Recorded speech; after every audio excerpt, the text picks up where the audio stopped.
Hi, crafty friends. Have you ever tried to decoupage with scrapbook paper that's too thick and it doesn't work? Well, I tried something and it works so great. So we're going to put this on that jar. So I'm just cutting it down to the size we need. And then I grabbed out some like box tape and then really pushed it down. I got that little tool there that I'm really pushing down. You could use like a craft stick. So that way it adheres really well to that back part of the scrapbook paper. And then slowly pull it up and you take that whole back layer off. You guys, look, it's so thin now. So then I was like, oh, I'm gonna get daring with this. And I did the whole rest of the page. Did the same thing, laid it all down, and then went over it really good just to make sure that it's adhered really well to that back part of the paper. And then I'm going to do the same thing, only this time I worked slowly, and then I was like, oh gosh, I need something to hold this side down that I've already pulled it off of. So I just kind of kept using my hand, like holding it down and just pulling, and then just kind of worked my way through. But it came off in one fell swoop. So that was super cool. Like I'm obsessed.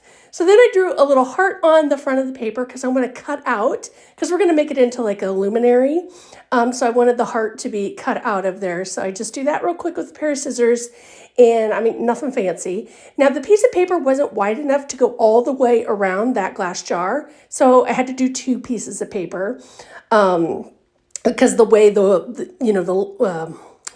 music notes are, I needed it to, go in the right direction. So now I'm using a little Mod Podge, and we're just going to start with the bigger piece first and get it laid down. Now you guys, even where the heart, where the hole cutout is, I Mod Podged that because I want it to look a little bit frosty for when we put the light inside.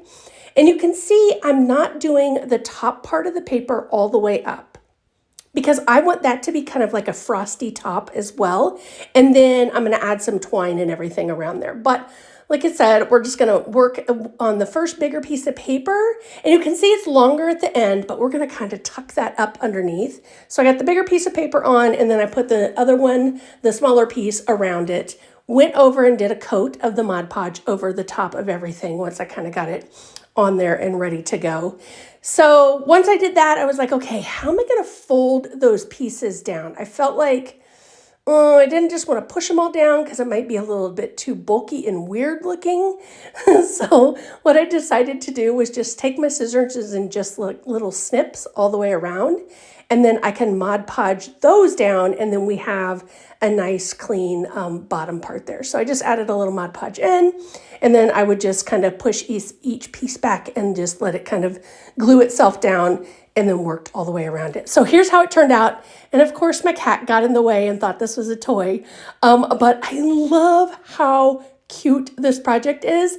And when you add a little light and it's kind of flickering in there, I love it. And then I added the little kind of metal tokens on the end. So thanks for watching. Follow for more.